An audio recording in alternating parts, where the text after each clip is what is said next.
Elite Gaming.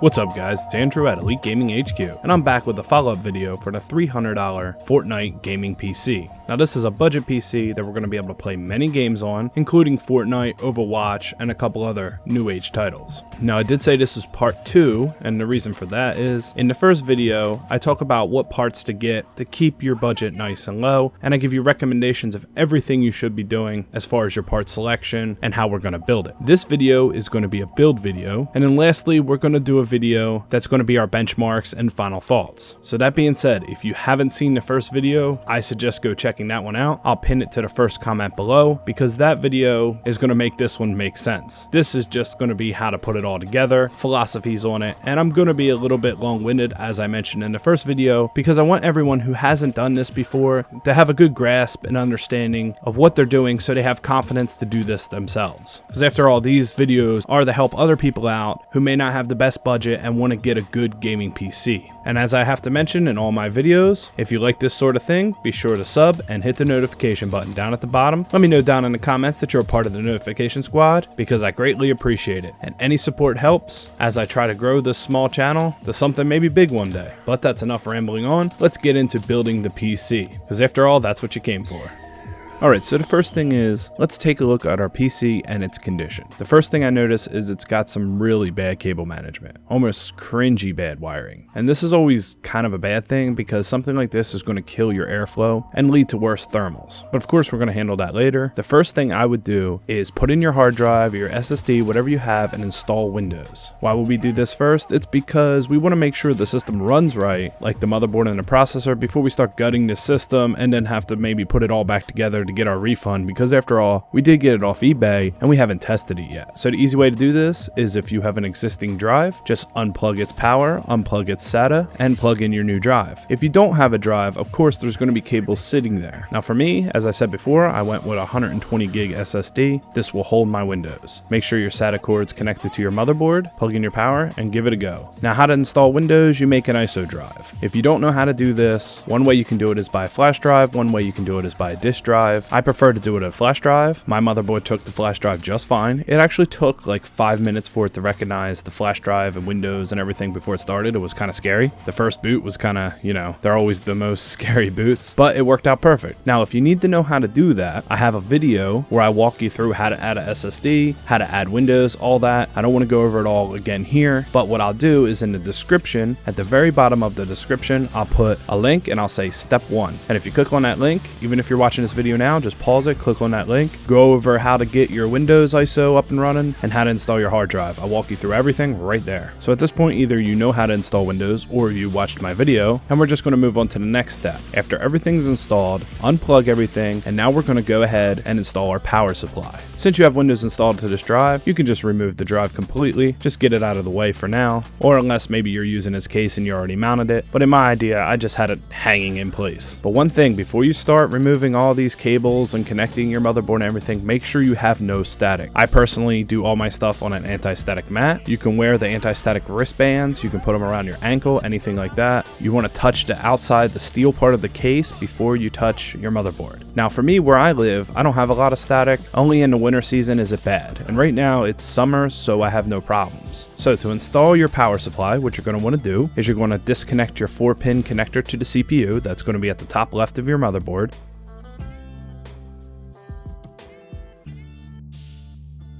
And then you're going to disconnect your 20x4 connection, which this one's going to be kind of hard. They both have little locks that you got to squeeze, and the 20x4 you're going to have to wiggle it a little bit in most cases just to pull it free. After that, look for any other power connections to maybe fans, hard drives, your disk drive. You're going to pull all them out. They're usually going to be SATA or it'll be a 4-pin Molex connection. Cut any zip ties that are attached to the PSU, and then in the very back there's going to be 4 screws. You're going to hold the PSU in place, unscrew the 4 screws so it doesn't fall into onto your motherboard, and then remove the power supply altogether. But make sure you fish all your wires through the proper holes first so you don't deal with it all tangled up when you're trying to pull out the heavy power supply. It's a little bit bulky, and sometimes they're very tight in the place that they sit. After that, by now you've already decided whether you want a new case or you don't. If you do want a new case like I did, then go ahead and put your power supply in a new case, or you can just hold off for that for now, because now we're going to work on our CPU and our motherboard, which is the next big step, and this is a must step. Well, the power supply kind of is too, because those power supplies are not going to last, and inconsistent power could hurt your new graphics card. But this is something that's very important as well. But the PSU should have come out with little to no trouble at all. One thing that I have to note about these PSUs is on these older systems, they mounted them in the top. That was the old style of doing it. That's kind of a shitty thing to do, because what's happening here is you're using all the heat that's inside the case and using the PSU as also an exhaust. And it's not the greatest because all the heat's running through the PSU, and PSUs are really susceptible to heat. In fact, they make a lot of heat themselves. So the reason why I bring up this point is because the orientation of your fan is very important when you use a new case. Now you could try to use it exhaust, which the fan would be pointing up, but most cases nowadays you're going to mount it on the bottom, and on the bottom there's going to be a little dust screen, and what you're going to do is you're going to face your fan towards the bottom. That sounds counterintuitive, but it's not. See, what's going to happen is the PSU is going to draw cool air from underneath the case, pull it up through it, and kick it right out the back. This way you have no issues from pulling warm air inside the case, and it doesn't really affect the environment too much, except for inefficient PSUs will actually raise your case temperature.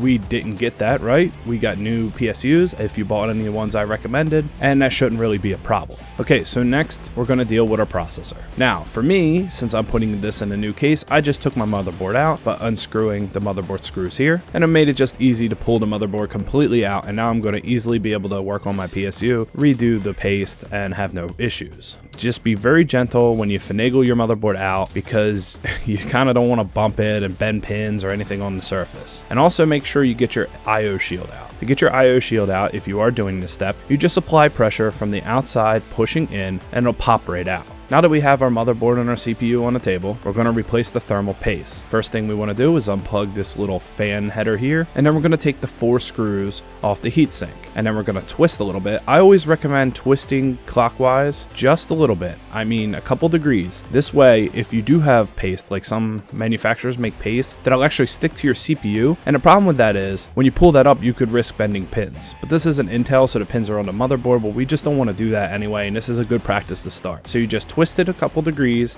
and then you pull straight up, and it should come right off. So if you look at the paste that I had here, this paste looks like it's toothpaste that's been sitting in a summer sun for a few days. This would have been absolutely worthless for us. It basically would have connected no heat to the heatsink. And what you want with your paste is it's a coupling, and it's making it so that your heatsink and your CPU heat shield are working in tandem to release the heat. If you don't have good paste, then it's going to do a very inefficient job. And in fact, using shitty cheap paste will hurt your thermals a lot more than using a stock cooler with really good paste. So how we clear this off is we use our alcohol and our coffee filter. And like I said, if you have like a ShamWow, you can use that, something like that, like a microfiber. But I use coffee filters because they're easily disposable. You want to just douse it, and then you want to circular motion and clean it up very nice. You want to go over it twice with alcohol, then once with a dry. Same thing on the heatsink, twice with alcohol, once dry. And then you have about, I would say, wait like 10 minutes. The reason being is we want everything else to dissipate before we put our new paste on there and it starts breaking down our new paste. But while that's drying, maybe I could show you something pretty interesting. These are 2 beast PCs I've been working on, and they're pretty freaking amazing. The first one is a Legatus Prime from my website, which is one of the best PCs I make with a 1080 Ti. This thing is sick and powerful, and the lady that bought this, let's just say ST is her name, she's going to enjoy buttery smooth gameplay for many years to come with this thing.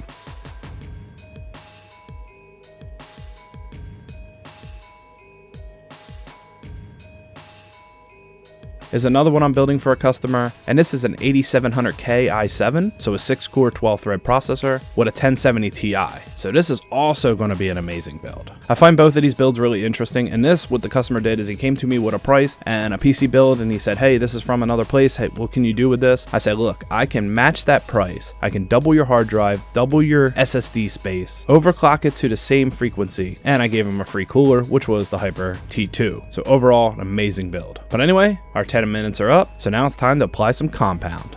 Now when you put your thermal paste on, you just want to put a nice little line here. Don't worry about covering the whole heat spreader, because this is a CPU with a heat spreader. So there's no reason that you have to cover the whole entire thing. When you press down with your heatsink, it'll spread it just enough, or you'll get solid coupling. You don't want to use too much, and you don't want to use too little, so this is kind of what I do. After that, you want to line up your heatsink nice, and you want to screw your screws in a cross pattern. You don't want to tighten one side all the way down before you get to the others. This is like kind of like tighten a tire onto a car. You want it to fit nice and flat.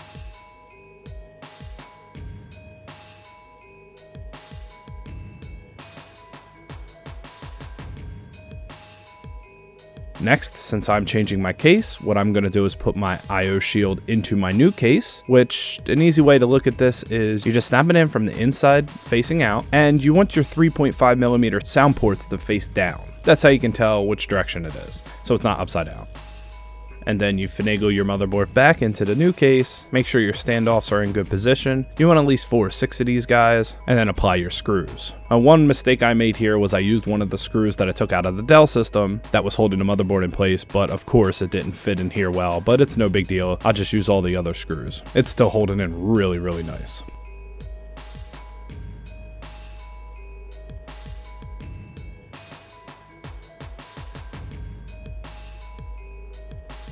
Alright, this step is most of the time completely unnecessary, but I'm going to do it since I'm here and I want this system to run great. I'm going to also reapply thermal paste to my video card, which a lot of people won't want to do this. Sometimes it's very challenging, but with this video card with its nice little cooler on a 950, it's very easy. So all I do is I have 4 screws in the back, I unplug the fan header, and then I just pull it out, clean it up. Now, if you look at the paste I have here, it wasn't in terrible condition. Applying this aftermarket paste is still going to give us a performance boost. At least it's going to have better thermals, I mean. So after I clean it all up, one thing with these, they do not have a heat spreader, unlike the processor. So what you're going to want to do is you're going to want to completely cover the whole CPU of the graphics card. I use a little piece of foam and I just texture it all up so it's very nice and completely uniform. Then after that, we're going to carefully put the heatsink back on, squeeze it into place, and apply our screws, which have a little spring load system, so they keep it nice and tight. But the same thing is, keep the pattern at an X pattern, don't tighten one all the way right off the bat.